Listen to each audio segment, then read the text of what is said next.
اللہ جل وعلا کی حمد و ثنا کے بعد رسول رحمت، شفیع معظم، نبی محتشم، حضور ختم المرتبت، اللہ کے پیارے، امت کے سہارے، رب کے محبوب، دانائے غیوب، مالک رقاب امم، فخر عرب و عجم، والی کون و مکان، سیاہ لا مکان، سید انس و جاں، سرور لالا رخاں، نیر تاباں، سرنشین مہوشاں، ماہ خوباں، شہنشاہ حسینہ، تتمہ دوراں، سرخیل زہرہ جمالاں، جلوہ صبح ازل، نور ذات لم یزل، باعث تکوین عالم، فخر آدم و بنی آدم، نیر بطحا، رازدار ما اوہا، شاہد ما طغا،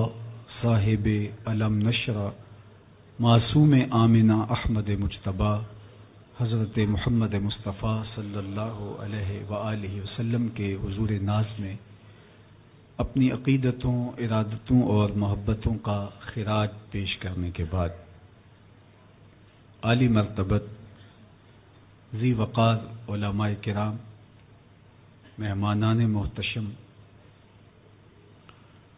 معزز حاضرین و حاضرات، ناظرین و ناظرات، السلام علیکم ورحمۃ اللہ وبرکاتہ۔ کتاب رحمت قرآن مجید نے ہمیں مخاطبت کرتے ہوئے ارشاد فرمایا، وَكَذَلِكَ جَعَلْنَاكُمْ أُمَّةً وَسَطًا، کہ ہم نے آپ کو امت وسط بنایا۔ تو دو چیزیں یہاں بیان فرمائی گئی، ایک تو ہمارا نام، ہمارا تعارف، ہماری پہچان امت کے ذریعے سے کی گئی ہے کہ تم امت ہو، اور یہ وہ امت ہے جو میرے حضور نے جوڑی ہے۔ تنکا تنکا کر کے یہ گھونسلہ بنا، کوئی روم سے آیا، کوئی حبشے سے آیا، کوئی فارس سے آیا، کوئی مکے کا باسی تھا، کوئی مدینے کا رہائشی تھا، کوئی یمن سے سفر کرتا ہوا آن پہنچا، اور یہ ایک امت بنی۔ میرے حضور نے امت بنائی تھی، فرقے ہم نے بنائے ہیں، امت کو ٹکڑوں میں ہم نے بانٹا ہے۔ استاد ابراہیم ذوق نے کہا تھا، ہفتاد و دو فریق حسد کے عدد سے ہیں، اپنا یہ طریق کے باہر عدد سے ہیں۔ حسد کے عدد نکالو تو 72 بنتے ہیں۔ تو کہا کہ یہ حسد کا نتیجہ ہے کہ امت فرقہ فرقہ ہو گئی اور ٹکڑوں میں بٹ گئی۔ مجھے بتاؤ، جس نے امت جوڑی تھی اس کے قلب اطہر پہ کیا گزرتی ہوگی؟ گھر میں دو بیٹے آپس میں بولتے نہ ہوں تو باپ کے حلق سے نیچے لقمہ نہیں اترتا۔ جس کی امت فرقوں میں بٹ گئی، طائف کے بازاروں میں، مکے کی گلیوں میں،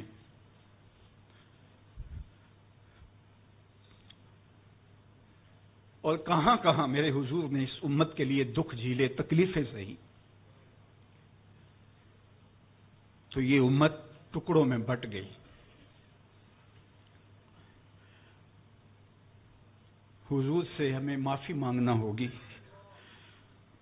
چھوڑ کے آپ کا دامن رحمت، آقا ہم سے بھول ہوئی، کھو دی اپنی قدر و قیمت، آقا ہم سے بھول ہوئی۔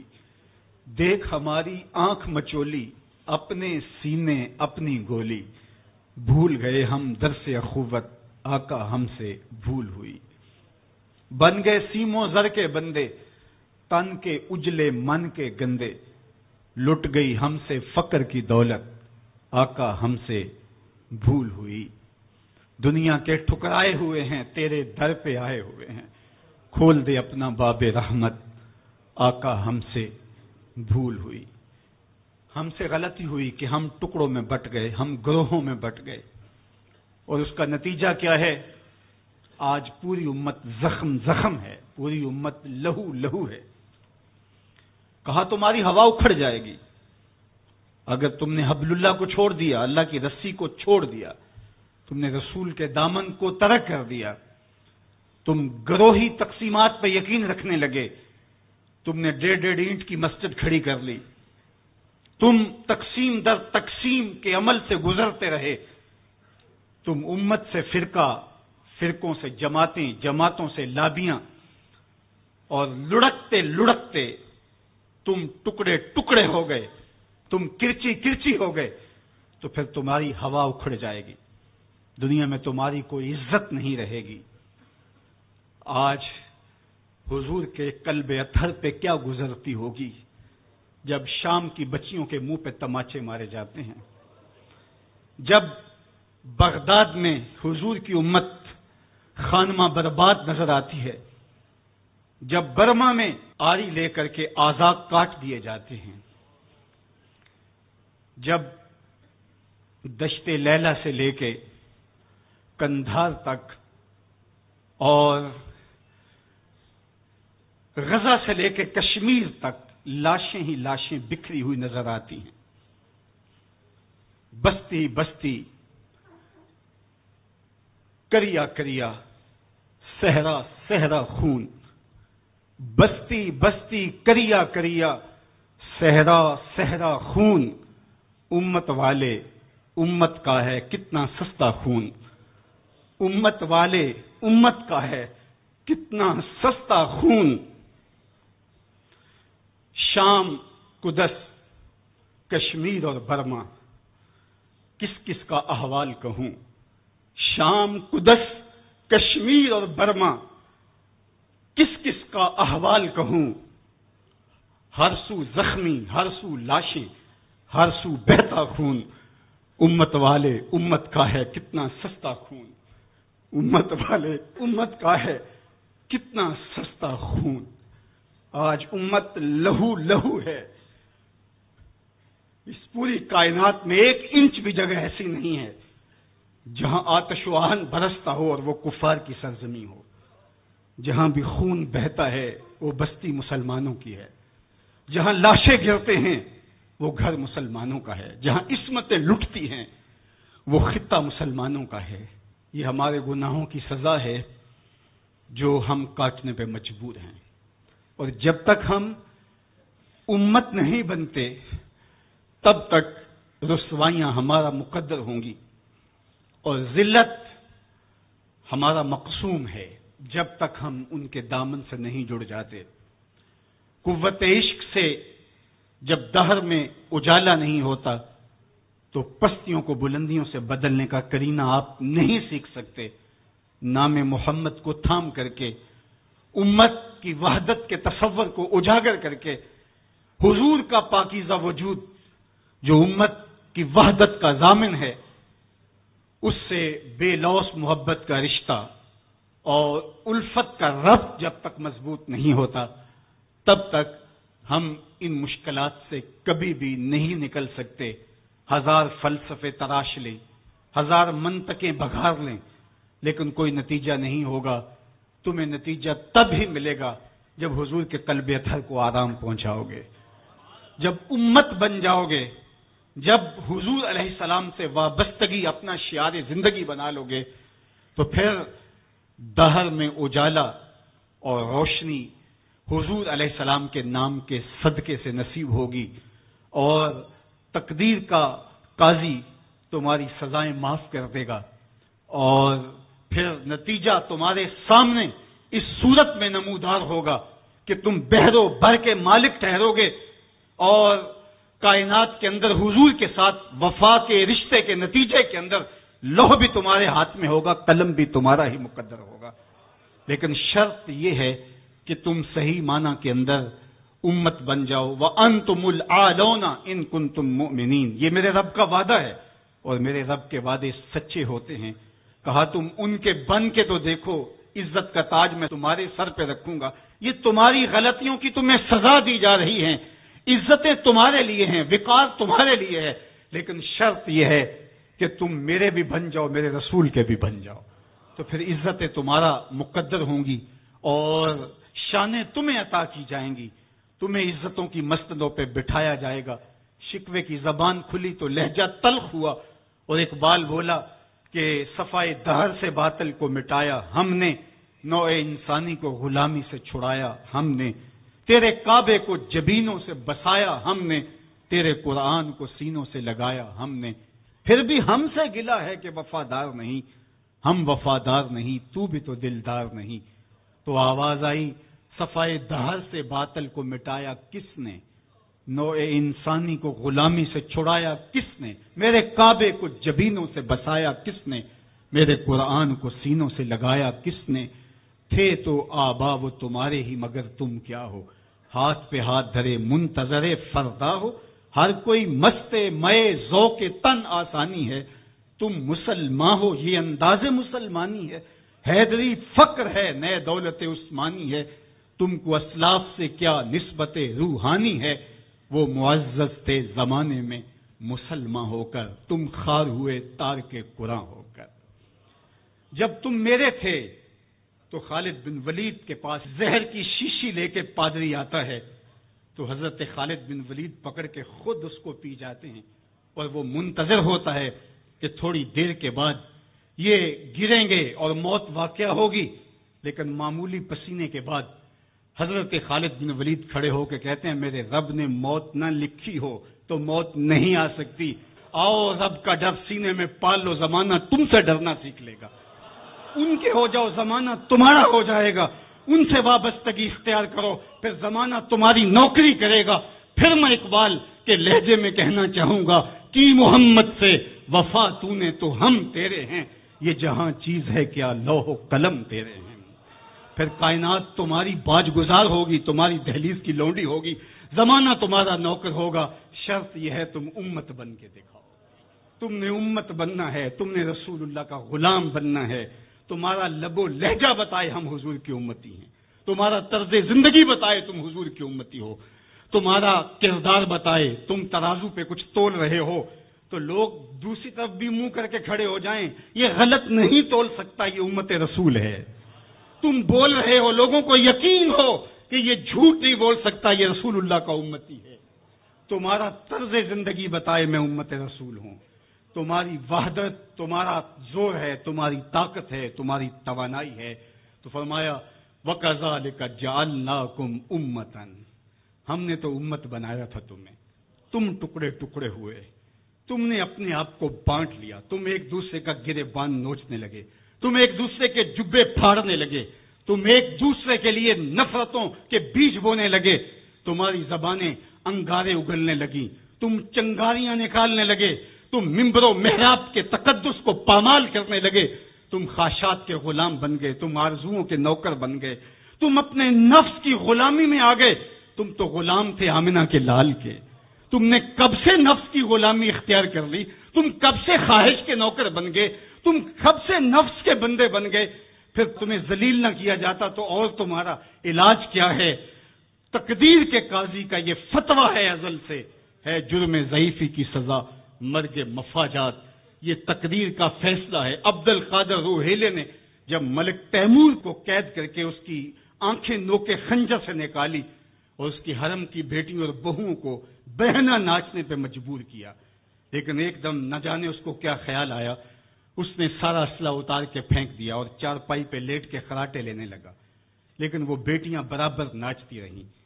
تو عبد القادر روحیلہ کھڑا ہوا اور اس نے کہا کہ میں ایک سپاہی ہوں اور اس حالت کے اندر اسلحہ اتار کے خراٹے لینے لگ جانا یہ ایک سپاہی کی شان کے لائق نہیں ہوتا، یہ میرا تکلف تھا، یہ میری بناوٹ تھی، مجھے خیال آ گیا کہ میں نے بہت زیادتی کی ہے اور میں یوں لیٹا، میرا خیال تھا کہ تیمور کی کوئی بیٹی میرے ہی خنجر سے میرا گلا چیر دے گی، لیکن اس کے باوجود تم برابر ناچتی رہی۔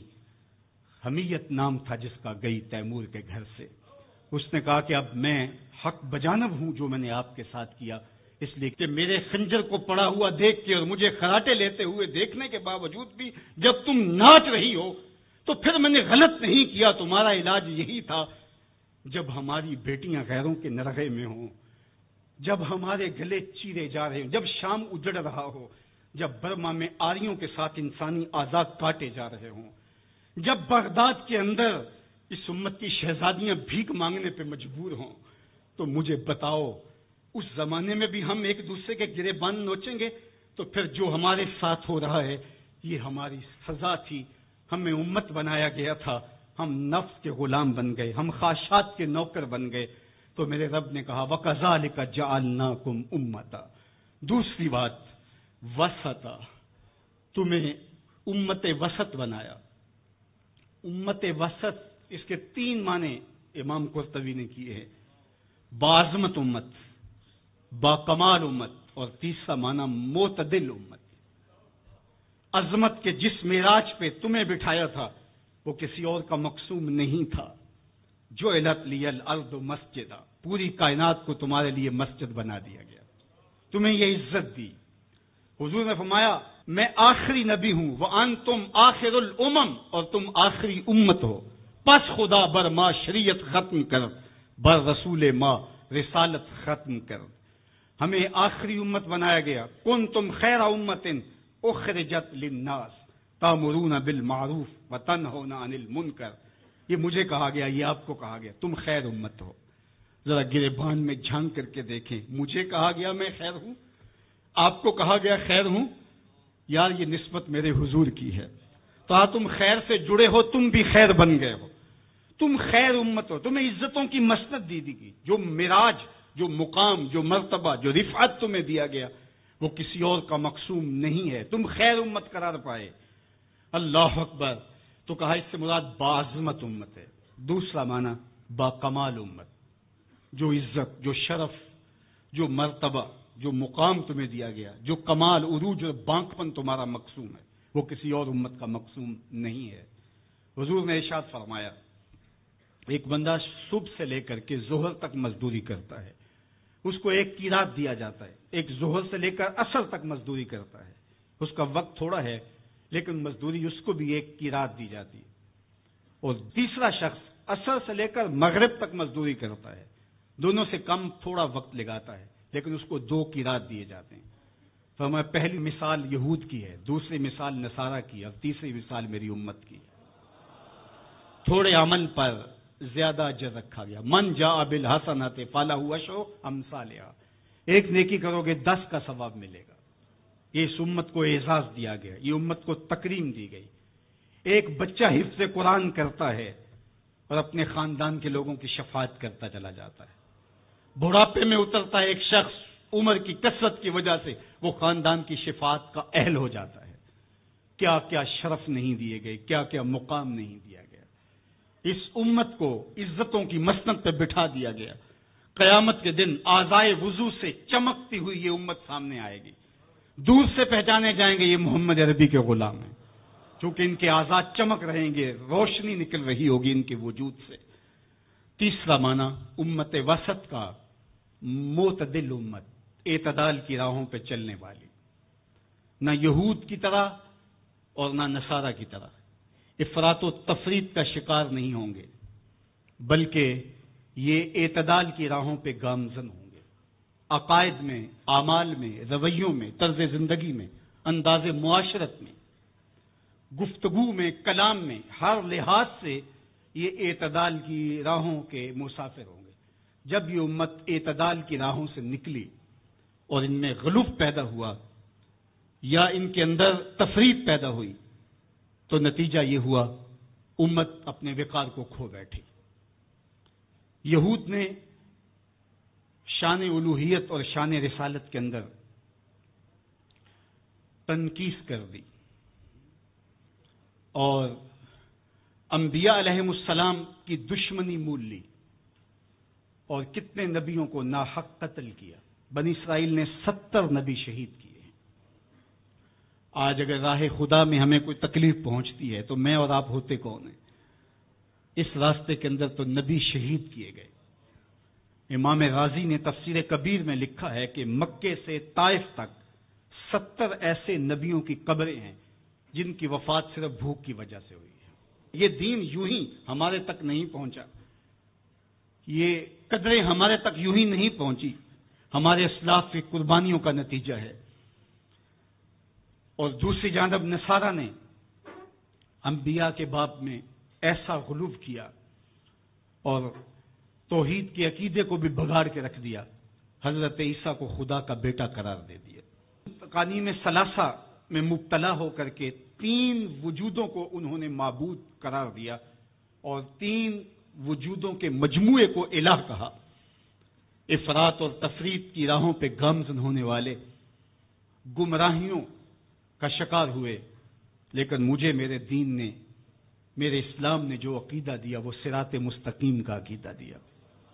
اور ہر روز، ہر نمازی، ہر نماز کی ہر رکعت میں اصالتاً یا وکالتاً یہ کہتا ہے اہدنا الصراط المستقیم۔ یہ اتنی ضرورت ہے ہماری کہ اللہ سے مستقیم راہ مانگے کہ چونکہ دونوں جانب لڑکنے کے اندیشے لمحہ لمحہ موجود ہیں، پھر اس کو اجالنے کے لیے آگے کہہ دیا کہ غیر المغضوب علیہم ولا الضالین، یعنی نہ تو گمراہوں کا راستہ اور نہ جن پر تیرا غضب ہوا ان کا راستہ، نہ افراط نہ تفریط کی راہ۔ مالک مجھے مستقیم راہوں کا مسافر رکھنا، سیدھی راہ پہ گامزن رکھنا، کیونکہ سیدھی راہ پہ گامزن ہونا ہی ہدایت کی علامت ہے۔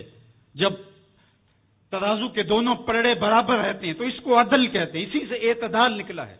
کوئی پلڑا جھکا نہیں تو عدل کا نظم خراب نہیں ہوا۔ تم لمحہ لمحہ عدل کی راہوں پہ گامزن رہو گے، اپنا محاسبہ کرتے رہو گے، اپنے عقائد کا محاسبہ کرتے رہو گے، تمہارے عقائد میں خرابی نہیں آنی چاہیے۔ تمہارے 3 بنیادی عقیدے ہیں، عقیدہ توحید، عقیدہ رسالت اور عقیدہ آخرت۔ ان عقیدوں میں کبھی بھی بگاڑ نہ آنے دینا۔ اللہ جل شانہ کی جو شانیں ہیں، اللہ کی جو عظمت ہے، وہ تمہارے رگ و ریشہ میں ہر وقت اس کا رعب اور اس کی خشیت موجود رہنی چاہیے۔ انبیاء علیہ السلام کی عظمتوں کے باوجود کہیں ایسا نہ ہو کہ تمہارے عقیدوں کے اندر خرابی آئے اور تم کہیں غلو کا شکار ہو جاؤ، جس طرح کہ نصارہ نے کیا۔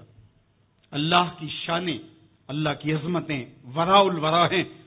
اور پھر دوسری بات، کہیں ایسا نہ ہو کہ توحید کے نشے میں تم انبیاء کی تکثیر کرنے لگ جاؤ اور نبی کی شان تمہارے لیے تکلیف کا سبب بننے لگ جائیں۔ شاید اس سے توحید میں کوئی فرق آتا ہے۔ میاں توحید میں فرق نبی کی عظمت سے کیسے آئے گا؟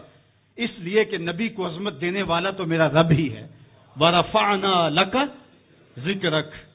اور پھر تیسری بات، عقیدہ آخرت۔ آخرت کا عقیدہ یہ ہے کہ ہم نے اس دنیا پر بیٹھ نہیں رہنا، بہرحال اللہ کی طرف سے جو اس کے علم میں متعین ہماری زندگی ہے اس کو گزارنے کے بعد ہم نے یہاں سے رخصت ہونا ہے۔ وہ ہم جوانی میں چلے جائیں، ہم بڑھاپے میں چلے جائیں، یا ارذل العمر کے بعد ہم اس دنیا سے رخصت ہوں، یا بچپن میں چلے جائیں، یہ ہمارے علم میں نہیں ہے، یہ ہم سے مخفی رکھا گیا، یہ اللہ کی حکمت ہے۔ لیکن یہ طے شدہ ہے کہ ہم نے یہاں بیٹھ نہیں رہنا، اور جب یہاں سے جانا ہے تو ایک دوسرا جہاں ہمارے لیے منتظر ہے، اور وہاں ہم نے ایک ایک عمل کا حساب دینا ہے۔ ثم لتسألن یومئذ عن النعیم۔ اس دن ایک ایک عمل کے بارے میں پوچھا جائے گا۔ اللہ اگر چاہے تو ہم سے گرفت کر لے، اور اگر چاہے تو اپنے کرم سے معاف کر دے۔ اگر وہ معاف کرنا چاہے تو کوئی پوچھ نہیں سکتا کہ اتنا بڑا پاپی اور مجرم تھا، اسے معاف کیوں کیا گیا، اور اگر وہ گرفت کرنا چاہے تو کسی کو حق نہیں ہے کہ وہ یہ کہہ سکے کہ مجھے گرفت کیوں کی گئی۔ تو ایمان بیم و رجا کے درمیان ہے، الایمان بین الخوف والرجا۔ ایمان خوف اور امید کی درمیانی کیفیت میں ہے، ڈر بھی لگا رہے، دھڑکا بھی لگا رہے، اور امید کے چراغ بھی بجھنے نہ پائے۔ فضل دی آس ہے مینوں تے نالے ڈر بھی آندا ہے۔ فضل کی امید بھی رہے لیکن خوف بھی طاری رہے، پکڑا بھی جا سکتا ہوں، گرفت بھی ہو سکتی ہے، اس کی پکڑ بھی بڑی سخت ہے۔ ان بطش ربک لشدید، تیرے رب کی پکڑ بہت سخت ہے، جب وہ پکڑتا ہے تو پھر کوئی اس سے اپنے آپ کو چھڑوا نہیں سکتا۔ اللہ اکبر۔ تو اس کی پکڑ کا خوف بھی رہے، لیکن وہ کریم بھی ہے، وہ معاف کرنا چاہے۔ ما یفعل اللہ بعذابکم، وہ تمہیں عذاب دے کے کیا کرے گا؟ اگر تم اس کا شکر کرنا سیکھ جاؤ تو وہ تو تمہارا رب ہے، وہ تمہیں عذاب دے کے کیا کرے گا؟ تو امید بھی روشن رہے، اور خوف بھی طاری رہے۔ تمہید الایمان کے اندر شیخ عبدالحق محدث دہلوی علیہ رحمہ حضرت سیدنا عمر رضی اللہ تعالیٰ عنہ کا قول بیان کرتے ہیں کہ وہ فرماتے ہیں کہ اگر مجھے یہ پتا چلے کہ سارے لوگ جنت میں جائیں گے، ایک شخص جہنمی ہوگا، تو میں ڈرتا ہوں کہیں وہ ایک میں ہی نہ ہو جاؤں۔ اور اگر مجھے یہ پتا چلے کہ سارے لوگ جہنم میں جائیں گے اور ایک ہی جنت میں جائے گا، تو مجھے امید ہوگی شاید وہ ایک میں ہی ہو جاؤں۔ اور ہم کہتے ہیں فلاں اگر جنت میں چلا گیا، فلاں اگر بخشا گیا تو میں بھی چلا جاؤں گا۔ ہم نے اپنی آخرت دوسرے سے جوڑ دی، فلاں بخشا گیا تو میں بھی بخشا جاؤں گا۔ وہ کہتے ہیں اگر سارے جنت میں جائیں، یہ خبر ہو کہ ایک نے جہنم میں جانا ہے، تو میں ڈرتا ہوں کہیں وہ ایک میں ہی نہ ہو جاؤں، وہ میں ہی نہ پھنس جاؤں۔ ایک بچہ تھا، گھر سے روتا ہوا نکل گیا اور جنگلوں کے اندر آنسو بہاتا ہے۔ کوئی درویش ملا، اس نے کہا کیا ہوا؟ کہا مجھے اللہ سے بڑا ڈر لگتا ہے۔ میرے حضرت قبلہ خواجہ محمد یعقوب مصطفی رحمۃ اللہ تعالی علیہ، آپ کے یہاں نشان پڑ گئے تھے رو رو کے، ان کی ہڈیوں میں درد بھرا ہوا تھا، یہاں رو رو کے نشان پڑ گئے تھے۔ تو یہاں ایک بزرگ ہوتے تھے، انتقال کر گئے۔ وہ کہتے ہیں ایک دن میں گیا تو انہوں نے دونوں اپنے گھٹنے کھڑے کیے تھے اور اپنی باہیں اس کے گرد لپیٹی ہوئی تھی اور ایسے سر جھکایا تھا۔ تو میں نے جا کے سلام کیا تو انہوں نے سر اٹھایا تو وہ رو رہے تھے۔ تو میں نے کہا کہ آپ اتنا روتے کیوں ہیں؟ تو وہ کہتے ہیں کہ ان کے انداز نے میرے اندر درد بھر دیا۔ انہوں نے ایسے سر اٹھایا اور کہا اس سے ڈر آتا ہے، اس سے ڈر آتا ہے۔ کرم دی آس ہے مینوں تے نالے ڈر بھی آندا ہے، فضل دی آس ہے مینوں تے نالے ڈر بھی آندا ہے۔ یہ امید کہ میری بخشش و مغفرت ہو اور یہ خوف کہ اگر میں پکڑا گیا۔ تو وہ بچہ رو رہا تھا، تو اس فقیر نے پوچھا بیٹے کیوں رو رہے؟ کہ اللہ کا ڈر آتا ہے۔ تو کہا تمہارے دامن پہ تو گناہ ہی نہیں۔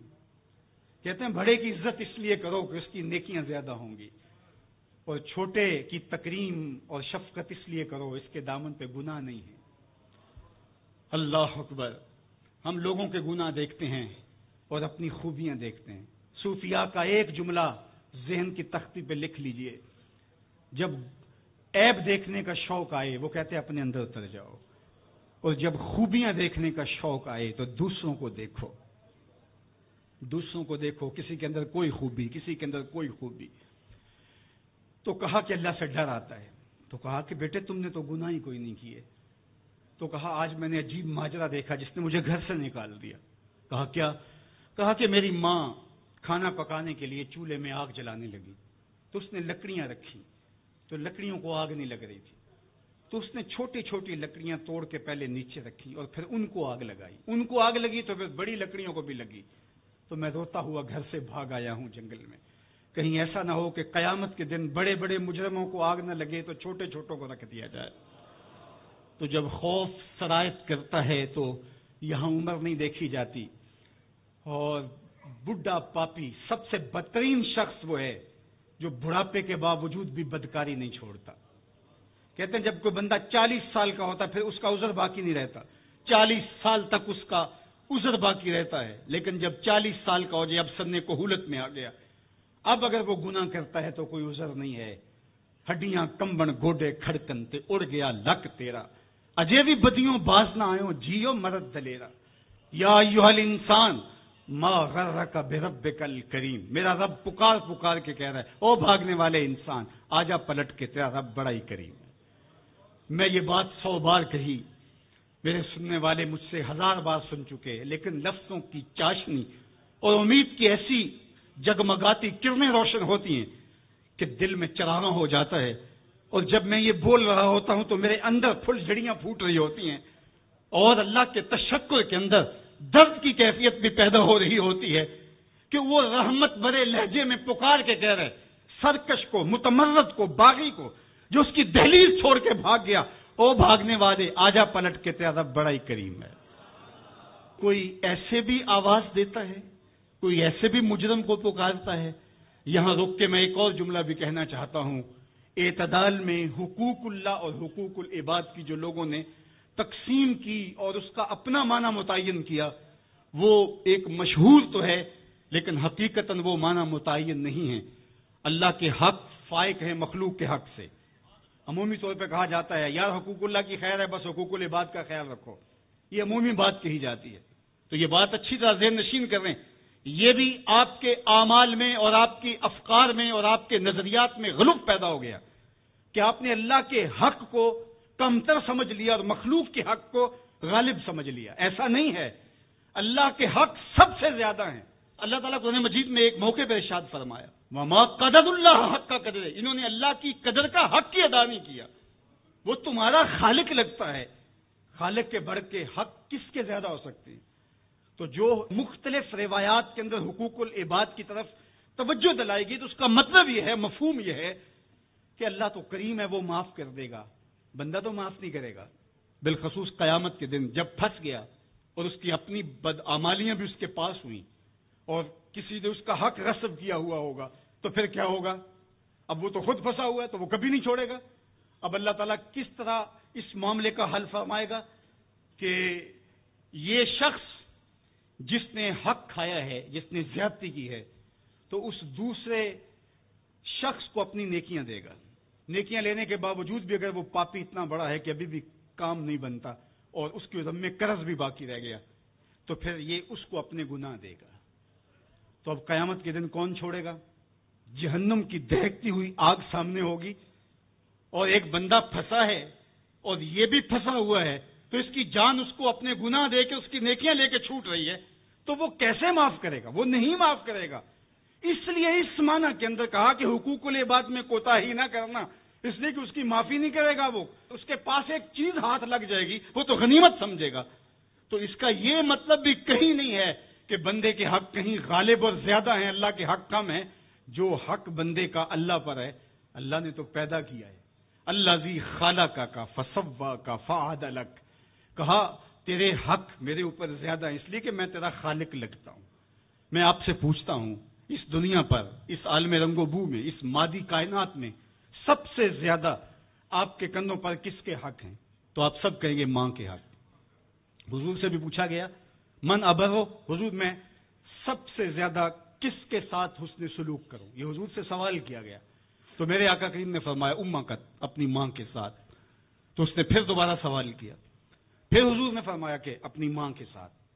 پھر کہا حضور میں سب سے زیادہ نیکی کس سے کروں؟ میری نیکیوں کا، میرے حسن سلوک کا سب سے زیادہ حقدار کون ہے؟ تو آقا کریم نے فرمایا امک، تیری ماں. تو پھر اس نے چوتھی مرتبہ کہا تو حضور نے فرمایا تیرا باپ. تو 3 مرتبہ حضور نے ماں کا ذکر کیا. علماء نے یہاں لکھا کہ والد اولاد کی تربیت کرنے کے لیے مشقت سہتا ہے، کمائی کرتا ہے، یہ ایک مرحلہ ہے اس کا. ماں 9 ماہ تک اس کو اپنے پیٹ میں رکھتی ہے، ایک مرحلہ یہ. پھر ولادت کا دوسرا مرحلہ، زچہ بچہ دونوں کے لیے موت و حیات کی کشمکش ہے. اور تیسرا مرحلہ اس کی تربیت کا جس کا باپ شامل ہوتا ہے. تو ماں کے 3 حق بیان کیے اور باپ کا ایک حق بیان کیا. مجھے بتاؤ وہ ماں اور وہ باپ جو اولاد کو اپنی آنکھوں کا تارا اور نور نظر کہتی ہے، کیا اس کے حق ساری زندگی بھی کوئی لگا رہے تو ادا کر سکتا ہے؟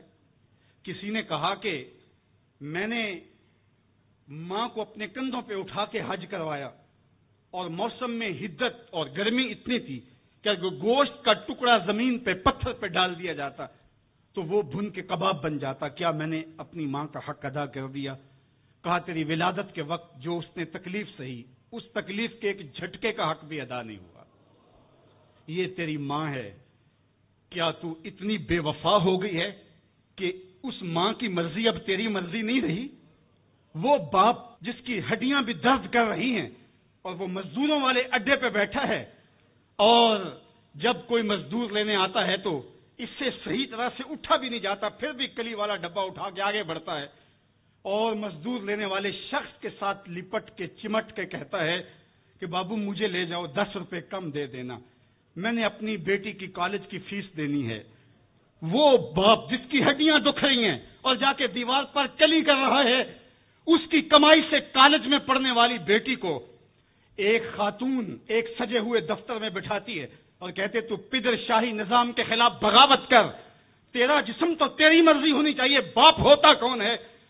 وہ بیٹی اس کے منہ پہ تھپڑ مارے، وہ کلی کر کے میرا پیٹ پالتا رہا اور میری فیسیں ادا کرتا رہا، میں تو اپنے بدن اور اپنی زندگی کی ایک ایک سانس بھی اپنے باپ کے نام کر دوں، حق پھر بھی ادا نہیں ہو سکتا ہے. میرا باپ میری تعلیم کا ضامن ہے، میری زندگی کا ضامن ہے، میری عزت اور آبرو کا پہرے دار ہے۔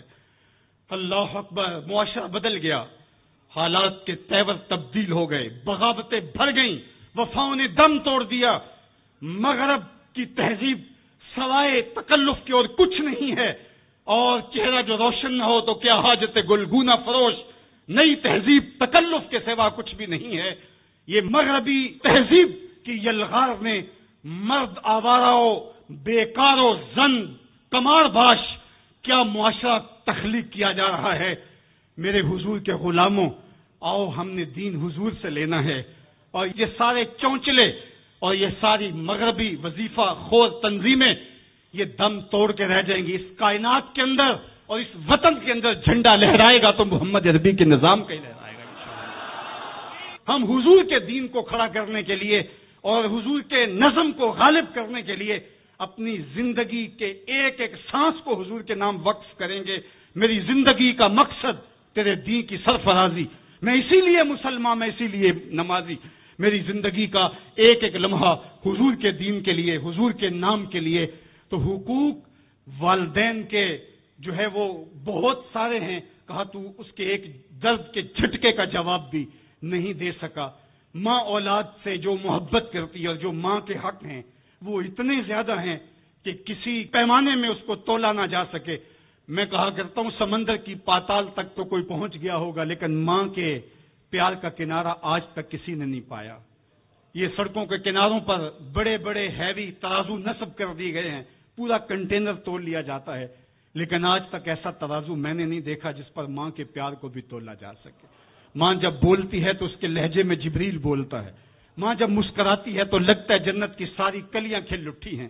اللہ نے ماں کے سینے میں وہ درد، وہ درک، وہ محبت، وہ چاہت، وہ پیار کا جہاں آباد کر دیا کہ سید خورشید گیلانی نے کہا تھا کہ اونچے ہوٹلوں میں کھانا کھانے میں وہ سرور کہاں جو چولہے پر بیٹھ کے ماں کے ہاتھوں سے پکی ہوئی چپاتیاں کھانے میں ملتا ہے۔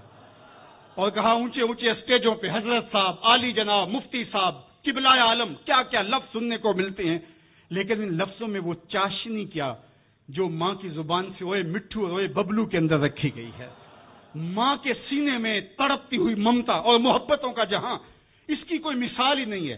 ماں کو اتنا پیار کیوں ہے اور ساری زندگی ماں کے حق ادا کرتا رہے پھر بھی حق ادا نہ ہو، کیوں؟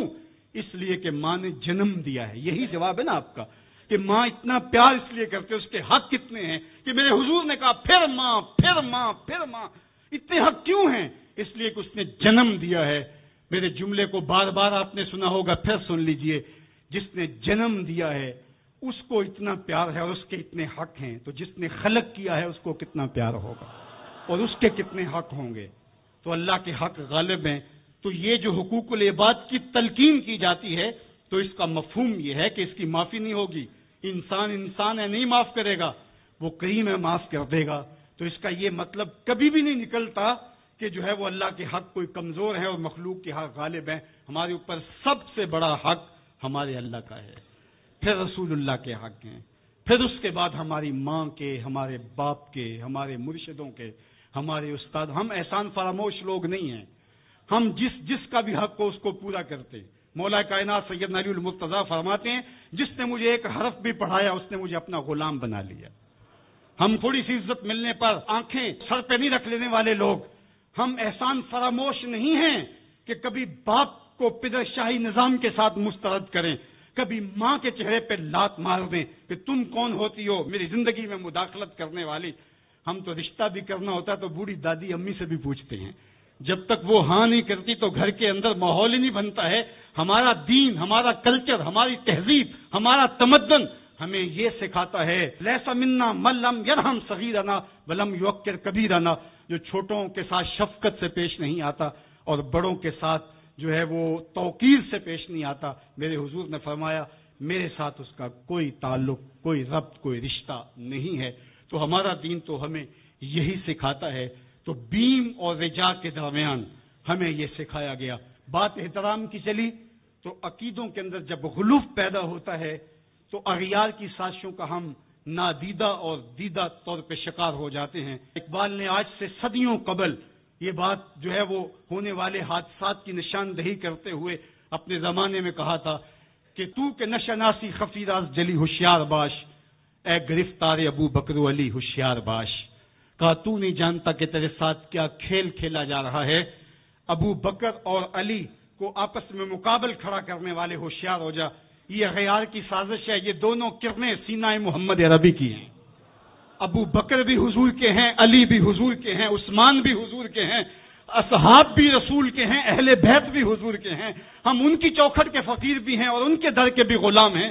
ہم تو غلام ابن غلام ہیں. ہمیں تو ان کی وساطت سے دین ملا ہے. ہم ایک کا نام لے کر کے دوسرے کی نفی نہیں کر سکتے. اللہ کے محبوب علیہ الصلوۃ والسلام نے حضرت سیدنا علی المرتضیٰ کو دیکھا اور فرمایا، مسند امام احمد بن حنبل نے اس کو روایت کیا، نہج البلاغہ میں موجود ہے. سیدنا علی المرتضیٰ فرماتے حضور نے میرے بارے فرمایا، یہلک فی رجلان محب مفرط و مبغض. علی تیرے معاملے میں آ کے دو لوگ برباد ہوں گے. تیرا معاملہ حضرت عیسیٰ والا معاملہ ہے. ایک نے حضرت عیسیٰ سے بغض رکھا اور ان کی ماں پہ تہمت لگا دی، اور ایک نے حضرت عیسیٰ سے اتنی محبت کی انہیں ابن اللہ کہہ دیا. دونوں گمراہ ہو گئے. فرمایا تیرا معاملہ بھی حضرت عیسیٰ کا ہے. یہلک فی رجلان، حضرت علی خود فرماتے ہیں میرے معاملے میں دو لوگ برباد ہوں گے، محب مفرط و مبغض. ایک محبت کر کے برباد ہوگا، ایک بغض رکھ کے برباد ہوگا. امتن وسطہ، درمیانی امت ہو تم نے ترازو کے دونوں پلڑے پورے کر کے عدل کے تقاضوں کو پورا کرنا ہے. ایسا نہ ہو کہ علی کی محبت آنکھوں پہ پنٹی باندھ دے، تمہیں ابو بکر بھی نظر نہ آئے، تمہیں غارے سور کی بلندیوں پر اپنے کندھوں پہ حضور کو اٹھا کے لے جانے والا صدیق بھی دکھائی نہ دے، اور تمہیں جو ہے وہ دشمن کے آگے سینہ تان کے کھڑے ہونے والا فاروق بھی دکھائی نہ دے، اپنا سارا مال حضور کی راہوں میں خرچ کر دینے والا تمہیں عثمان نظر ہی نہ آئے. تم یوں اندھے ہو جاؤ. اور ایسا بھی نہ ہو جانا کہ علی کا نام لیا جائے تمہاری طبیعت میں بے چینی آ جائے، تمہارے چہرے کا رنگ بدلنے لگے، تم علی کا نام گوارا نہ کرو. جس علی کا ذکر بھی عبادت ہے، تمہیں ٹھنڈ کیوں نہیں پڑتی ہے، تمہیں تسکین کیوں نہیں ہوتی ہے؟ تو کہا نہ ادھر لڑکنا نہ ادھر لڑکنا، نہ تم گمراہیوں کا شکار. وَكَذَلِكَ جَعَلْنَاكُمْ أُمَّةً وَسَطًا، تم امت وسط بن کے رہنا، تم ترازو کے دونوں پلڑے برابر رکھنا. اور میں آپ کو امت وسط کے حوالے سے ایک ضروری بات وہ بھی بتانا چاہتا ہوں، وہ یہ کہ میرا اسلام، میرا دین امن کا دین ہے. قیام امن دین کے مقاصد میں شامل ہے. لیکن دوسری جانب اگر دشمن کی سرکوبی کے بغیر راستے نہ نکلتے ہوں تو اسلام کہتا ہے گھوڑے تیار رکھو. اسلام کہتا ہے تمہاری تیغ براں اس کے سر کو کاٹتی ہوئی آگے بڑھ جائے، تم ان کے جوڑ پہ مارو. تمہیں جہاد کا حکم دیا گیا تو ان دونوں پلڑوں کو برابر رکھنا پڑے گا. کہیں ایسا نہ ہو کہ تم امن کی بات کرتے کرتے جہاد کو ہی بھول جاؤ، اور ایسا بھی نہ ہو کہ تم جہاد کی بات کرتے ہوئے امن کا مذاق اڑانے لگو جو کہ دین کے مقاصد سے ہے. جہاد بھی امن کے قیام کے لیے کیا جاتا ہے. آپ فقہا سے پوچھیں، فی نفس ہی قتال قبح ہے، حسن نہیں ہے، فی نفس ہی. لیکن یہ حسن کیسے ہوا؟ لغیر ہی ہوا، یعنی چونکہ قتال سے پھر پائیدار امن آئے گا، لہذا یہ مجبوری قبول کر لی گئی. تو اصل امن ہے، امن کے قیام کے لیے جہاد کیا گیا، اور اس میں تمہارا نفس نہیں آنا چاہیے. حضرت علی کے منہ پہ تھوک دیا جاتا ہے، پیچھے ہٹ جاتے ہیں چھاتی سے. علی کا نفس شامل ہو گیا. یہ ہمارا دین ہے. شہادت ہے مطلوب و مقصود مومن، نہ مال غنیمت نہ کشور کشائی، شہرت پسندی کے لیے. ابو امامہ الباہلی فرماتے ہیں حضور علیہ الصلوۃ والسلام سے پوچھا، ایک شخص شہید ہو جاتا ہے، جان راہ خدا میں وار دیتا ہے، لیکن اس کے دل میں ہے کہ چلو میری شہرت بھی ہو جائے گی تو اس کو اجر ملے گا. میرے حضور نے کہا فلا شیء لہ، اسے کوئی اجر نہیں ملے گا.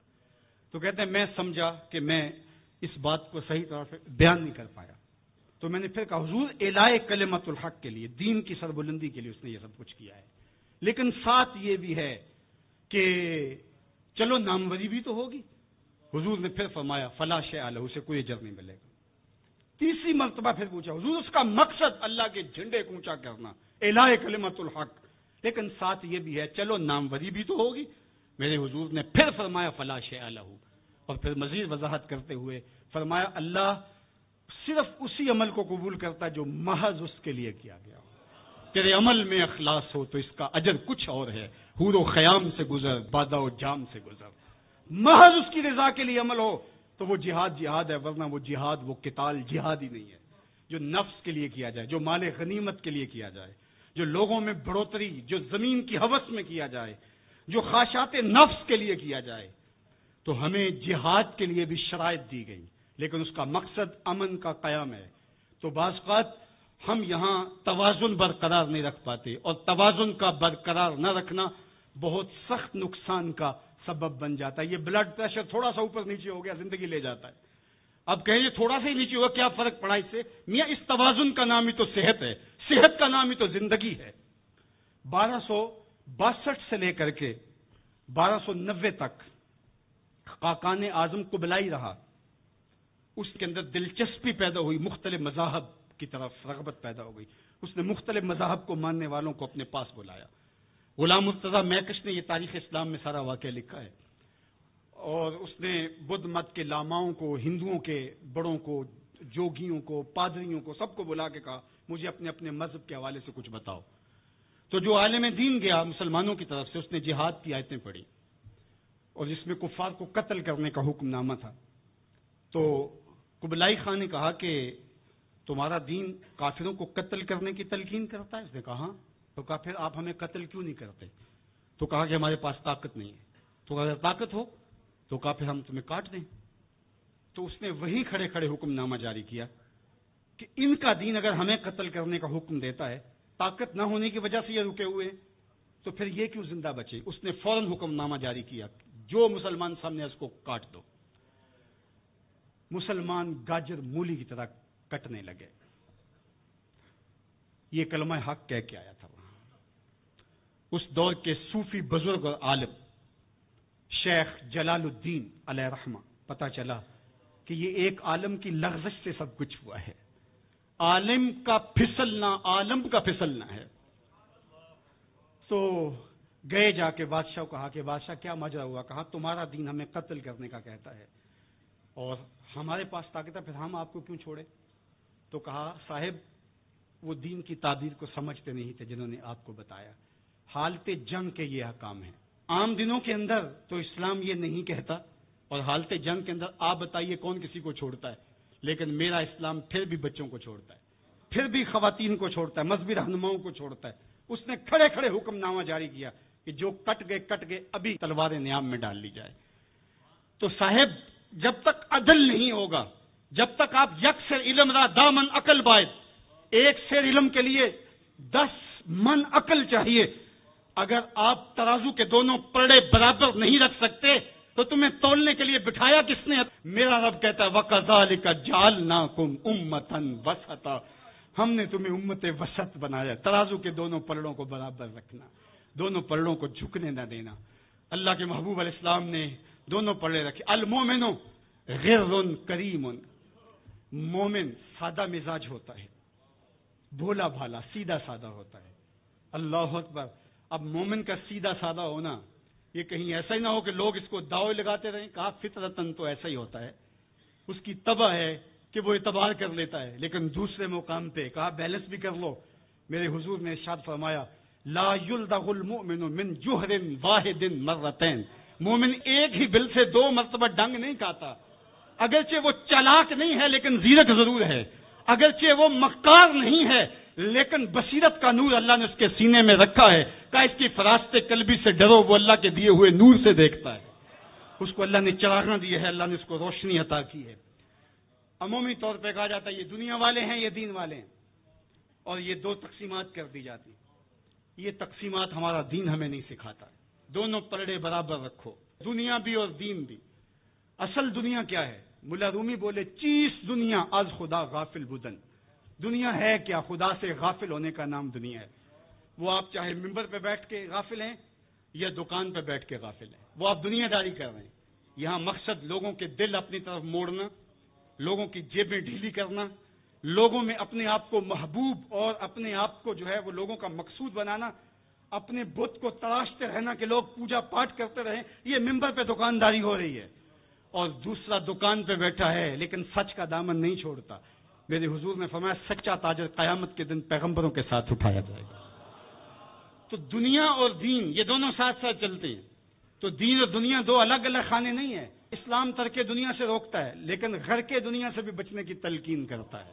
رہبانیت کا درس بھی نہیں دیتا، لا رہبانیت فی الاسلام، اسلام میں رہبانیت نام کی کوئی چیز نہیں ہے کہ تم گھر بار چھوڑ دو، تم بستی چھوڑ دو، تم کوہ غار کی زندگی اختیار کرو، اسلام کا یہ مزاج نہیں ہے۔ ابھی بات ہو رہی تھی، حضور نے مواخات قائم کیے مدینہ المنورہ میں، 2 مرتبہ قائم کیے، ایک دفعہ حضور نے مکے میں قائم کیے تھوڑے سے حبا کے درمیان، اور مواخات مدینہ یہ کائنات کا ایک انوکھا باب ہے، اور یہ ایک الگ مضمون اور عنوان ہے کہ دو افراد کو، ایک انصار لیا اور ایک مہاجر لیا، اور حضور نے ان کے درمیان مواخات قائم کر دی۔ تو حضرت ابو درداء اور حضرت سلمان فارسی کے درمیان حضور نے مواخات قائم کی۔ تو جن کے ساتھ بھائی چارہ تھا وہ پھر حال پوچھنے جاتے تھے کہ میرے بھائی کو پریشانی تو نہیں ہے۔ تو حضرت سلمان فارسی گئے حضرت ابو درداء کے گھر، تو دیکھا کہ حضرت ابو درداء کی بیوی وہ عام سے کپڑوں میں تھی۔ تو انہوں نے کہا کہ میری بہن یہ کیا ماجرا، میلے کچیلے واجبی سے کپڑے؟ تو کہا کہ تمہارے بھائی کو دنیا کے ساتھ کوئی رغبت نہیں ہے، عورت آراستہ ہو۔ حضور نے فرمایا کہ عورت کی خوبیاں بیان کی کہ بہترین عورت وہ ہے جب اس کا شوہر دیکھے اس کو تو اسے خوش کر دے، وہ اس کا لباس اور طرز زندگی ایسا ہو کہ مرد کے لیے مسرت، خوشی اور سرشاری کا ذریعہ ہو، تاکہ اس کی نظر یکسو رہے اور اس کے خیالات پراگندہ نہ ہوں، اس کی سوچوں میں آوارگی نہ آنے پائے۔ تو کہا کہ تمہارے بھائی کو رغبت ہی نہیں ہے دنیا کے ساتھ، اس لیے مجھے اس کی کوئی ضرورت نہیں ہوتی۔ خیر حضرت ابو درداء آئے تو کھانا لائے، تو حضرت سلمان فارسی نے کہا کہ آپ بھی کھائیے، کہا میں روزے سے ہوں، کہا کہ میں تو نہیں کھاؤں گا جب تک آپ نہیں کھائیں گے، تو نفلی روزہ مہمان کے لیے توڑا جا سکتا ہے۔ تو انہوں نے روزہ افطار کر لیا، ساتھ بیٹھ کے کھانا کھایا، رات پڑی، سونے لگے۔ تو حضرت ابو درداء مصلی بچھا لیا، حضرت سلمان فارسی نے کہا کہ جناب آپ کو میرے ساتھ سونا پڑے گا۔ اللہ اکبر، یار وہ صوفی حضور کی تربیت کے پالے ہوئے تھے، آج تو پھر فتویٰ متوجہ ہو جاتا نا کہ اس نے مجھے نماز سے روکا ہے، یہ دارا اسلام سے خارج ہے۔ تو آپ نے کہا ٹھیک ہے، مہمان اور مہمان نوازی کا یہ بھی ایک ڈش ہے نا، چلو میں سو جاتا ہوں۔ سحری ہوئی تو سلمان فارسی اٹھے، ان کو اٹھایا، بیدار کیا، تہجد پڑھی دونوں نے، اور پھر حضرت سلمان فارسی نے کہا کہ تمہارا میں نے عمل دیکھا، تمہاری بیوی کے کپڑے میلے کچیلے تھے، تم نے روزہ رکھا ہوا تھا اور رات تم قیام کرتے ہو، تو کہا کہ تمہارے نفس کا بھی تمہارے اوپر حق ہے، تمہارے اہل خانہ کا بھی تمہارے اوپر حق ہے، تمہارے رب کا بھی تمہارے اوپر حق ہے، اور تمہارے مہمان کا بھی تمہارے اوپر حق ہے، اور ہر ذی حق کا حق تمہیں ادا کرنا ہوگا۔ اور یہ بات چھڑی اور پھر دونوں چلتے ہوئے حضور کے پاس آ گئے۔ خوشاب و وقت کے فیض عام تھا ان کا، خوشاب و وقت کے بطح مقام تھا ان کا، کیسے وہ لمحے تھے۔ آج تو کوئی مسئلہ ہو تو کوئی ملتا ہی نہیں ہے، درد ہو تو سنائیں کس کو، زخم ہو تو دکھائیں کس کو، کہانی ہو تو کہیں کس سے، دکھڑے ہوں کس کی دہلیز پہ رکھیں، کس کے کندھے پہ سر رکھ کے روئیں، کوئی رہا ہی نہیں ہے۔ تو وہ اٹھے اور حضور کے پاس آئے، اور حضرت سلمان نے اپنی کہانی سنائی اور ابو درداء نے اپنی بات کہی۔ تو میرے حضور نے کیا کہا سنو، میرے حضور علیہ الصلوۃ والسلام نے ارشاد فرمایا، صدق سلمان، کہا میرے سلمان نے سچ کہا ہے۔ تو ہمارا دین ہمیں یہ کہتا ہے کہ تمہاری زندگیاں خوبصورت ہو، رب کا حق بھی ادا کرو۔ اور حضور نے ایک شخص کو دیکھا، وہ سخت کمزور ہے، تو آقا کریم نے فرمایا کہ کیا ماجرا ہے، تم بہت کمزور ہو؟ اس نے کہا کہ بہت ساری مصیبتیں ہیں جو میرا رخ کر رہی ہیں۔ تو میرے حضور نے کہا کہ تو نے اللہ سے کوئی دعا تو نہیں مانگی تھی؟ اللہ اکبر، یہ دل و قلب و نگاہ کے مرشد اولین ہیں، حضور تو سینوں کے چھپے راز بھی جانتے۔ کہا کہ تو نے کوئی دعا تو نہیں کی تھی رب سے؟ کہا جی حضور میں نے اللہ سے دعا کی تھی۔ کیا دعا مانگی؟ کہا میں نے اللہ سے کہا مالک جو بھی تکلیفیں ہیں، مصیبتیں ہیں، وہ آخرت کے حصے کی بھی دنیا پہ بھیج دے تاکہ یہیں فارغ ہو کے جاؤں، آخرت میری صاف ہو جائے۔ تو بڑے دکھڑے ہیں، بڑے غم ہیں، بڑی اذیتیں ہیں، بڑی بیماریاں ہیں جس نے مجھے کمزور کر دیا۔ تو بظاہر بڑی اچھی بھلی بات تھی کہ سارے دکھڑے دنیا پہ لے لی، آخرت صاف کر لی، لیکن میرے حضور نے کیا ارشاد فرمایا؟ فرمایا تم نے یہ کیوں کہا کہ آخرت کے دکھ بھی دنیا پہ مل جائیں؟ تم نے یہ کیوں نہیں کہا ربنا آتنا فی الدنیا حسنۃ وفی الآخرۃ حسنہ، اللہ دنیا میں بہتریاں دے دے، آخرت میں بھی بہتریاں۔ وَكَذَلِكَ جَعَلْنَاكُمْ أُمَّةً وَسَطًا، جب تک ترازو پورا نہیں رکھو گے جب تک دونوں پلڑے برابر نہیں ہوں گے تم آگے کبھی نہیں بڑھ سکو گے۔ یار میں تو سفر پہ نکلتا ہوں تو میرا ساربان گاڑی روک کے کہتا ہے میں نے ہوا چیک کروانی ہے، کسی ٹائر میں ہوا کم نہ ہو، مجھے تو لگتا نہیں، وہ کہتا ہے مجھے پتا ہے گاڑی ڈول رہی ہے۔ یار ایک ٹائر میں ہوا کم ہو تو سفر نہیں ہو سکتا، تو کہیں ٹائر پھولا ہو اور کہیں چپکا ہوا ہو تو تم سمجھتے ہو مدینے پہنچ جائیں گے، مدینے نہیں پہنچ سکتے، تم تو کہیں نہیں پہنچ سکتے۔ وَكَذَلِكَ جَعَلْنَاكُمْ أُمَّةً وَسَطًا، دونوں ترازو کے پلڑے برابر رکھو، دونوں ٹائروں کے اندر ہوا پوری رکھو، پھر تمہاری گاڑی فراٹے بھرتے ہوئے مکے بھی پہنچے گی، مدینے بھی پہنچے گی۔ اس لیے کہا کہ تم نے امت وسط بننا ہے، اپنے دامن کو کبھی بھی دائیں بائیں جھکنے نہیں دینا، افراط و تفریط کا شکار نہیں ہونے دینا۔ طاعت اور خدمت خلق کے مابین بھی عمومی طور پہ ہمارے معاشرے کے اندر ایک غلط فہمی پائی جاتی ہے۔ کچھ لوگ کہتے ہیں جی بس میں تو اللہ کی مخلوق کی خدمت کرتا ہوں، مجھے کیا ہے، میں تو حج بھی نہیں کیا، اس کے پیسے بھی غریبوں کو دے دیے ہیں۔ وہ تبلیغ کرتے ہیں لوگ کہ جناب قربانی کے پیسے بھی اگر غریبوں میں دے دیے جائے تو یہ زیادہ اچھا ہے، ان کی مدد ہو جائے۔ تو وہ اس خدمت خلق میں اتنا غلو کر جاتے ہیں کہ وہ اسلام کے شعار کا مذاق اڑانے لگ جاتے ہیں، اور جو عبادت والے ہیں انہیں ہمسائے کو دیکھنے کا موقع بھی نہیں ملتا۔ اور آپ جانتے ہیں کہ جب ایک بستی کو برباد کرنے کا حکم دیا گیا تو کہا کہ یہاں تو ایک بستی میں شخص رہتا ہے جس کا سر سجدے سے اٹھتا ہی نہیں۔ کہا میرے بندوں کے اوپر قیامتیں ٹوٹیں اور ان کے اوپر ظلم اور جبر کے پہرے ہوں اور اس کے ماتھے پہ شکن نہیں آتا، اس کے سمیت ہی بستی کو لٹ کے رکھ دو۔ یار عبادت کرتے ہو لیکن ہمسایوں کا خیال بھی رکھو۔ میرے حضور علیہ الصلوۃ والسلام نے لعاب پھینکا نا تو صحابہ نے اپنے ہاتھوں پہ لے کے اپنے منہ پہ بن لیا۔ کائنات کے اندر آپ کو ایسا کوئی محبوب نہیں ملے گا جیسے حضور ہے۔ آپ نے عشق اور محبت کی لوک داستانیں بڑی سنی ہوں گی، لوگوں نے نہریں بھی کھودی، لوگوں نے محبوبوں کے لیے کیا کچھ نہیں کیا، لیکن آج تک آپ کو ایسا نہیں ملا ہوگا کسی محب نے محبوب کا لعاب بھی چاٹا ہو۔ کائنات میں یہ انوکھا باب ہے۔ تو حضور علیہ الصلوۃ والسلام نے فرمایا کہ تمہیں اس چیز پر کس نے ابھارا کہ میرا لعاب بھی اپنے چہروں پہ مل رہے ہو؟ تو انہوں نے کہا اللہ اور اس کے رسول کی محبت نے۔ تو میرے حضور نے اس کی نفی نہیں کی، لیکن ساتھ ہی فرمایا اگر کوئی چاہتا ہے کہ اللہ اور اس کے رسول سے محبت کرے اور اللہ اور اس کا رسول اس سے محبت کرے تو وہ ہمسایوں کے حقوق کا خیال رکھے۔ یعنی تمہارا یہ پہلو بھی، تم عاشق رسول بھی ہو لیکن ہمسایوں کا بھی تو خیال رکھو۔ تمہارے گھر پہ جھنڈا تو لگا ہے حضور کے میلاد کا، لیکن اگر ہمسایوں کے گھر میں اندھیرا ہے تو یار اپنے گھر میں اس سال اگر چراغاں نہیں کر سکے، غریب ہمسائے کا میٹر کٹ گیا اس کا بل دے دو، آمنہ کا لال زیادہ خوش ہوگا، میلاد والا رسول زیادہ خوش ہوگا۔ اس لیے دونوں پلڑے برابر رکھو، نہ تو عبادات کے زعم میں تم خدمت خلق کو اور ہمسایوں کے حقوق کو اور رشتہ داروں کے حقوق کو بھول جاؤ، اور نہ یہ کہ تم خدمت خلق کے نام پہ عبادات کا مذاق اڑانے لگو۔ وَكَذَلِكَ جَعَلْنَاكُمْ أُمَّةً وَسَطًا۔ ادارت المصطفیٰ دونوں بازوؤں کے ساتھ اڑنے کی فکر رکھتا ہے اور امت وسط کے مزاج کو لوگوں میں راسخ کرنا شروع ہوتا ہے۔ ظاہر ہے جب کبھی اس بازو پہ زور پڑے تو کبھی اس بازو پہ زور پڑے تو بازو جھکنے لگتے ہیں، تو میرا اللہ مدد کرتا ہے، نصرت دیتا ہے۔ تو کبھی ہمارے کسی بازو پہ فتویٰ بھی آ کے جو ہے وہ زور ڈالتا ہے، کبھی کسی فتوے کا میزائل لگتا ہے، لیکن ہم تو بلے شاہ کی بولی میں کہتے ہیں بلے آلو کی تینوں کافر کافر آکھن تو آہو آہو آکھ۔ ہمارا کام الجھنا تھوڑا ہے، ہم نے تو آگے بڑھتے ہی چلے جانا ہے، اور ہماری منزل تو مدینہ ہے، ہم نے تو اس کی طرف عازم سفر رہنا ہے۔ ادارت المصطفیٰ ایک فکر کا نام ہے، اور وہ فکر جو مدینے کی ضیاؤں سے پھوٹتی ہے، گنبد خضرا کے جمال کی روشنی ہے، اور وہ مصطفی نہیں ہو سکتا جس کے دونوں بازو میں سے ایک بازو شل ہو۔ حضور کی امت سے جس کو پیار نہیں ہے، حضور کی امت سے جس کو محبت نہیں ہے، حضور کی محبتوں کا کبھی بھی مستحق نہیں ہو سکتا۔ میرے بزرگ فرمایا کرتے تھے جس کے بچوں سے تم پیار کرتے ہو اس کا باپ تم سے پیار کرتا ہے۔ اگر تم چاہو کہ حضور ہم سے پیار کریں تو حضور کی امت سے پیار کرو۔ تو ایک امت بنو، دوسرا امت وسط بنو، تو پھر دیکھنا تمہاری شاہین صفت پرواز اس کو کوئی چھو بھی نہیں سکے گی۔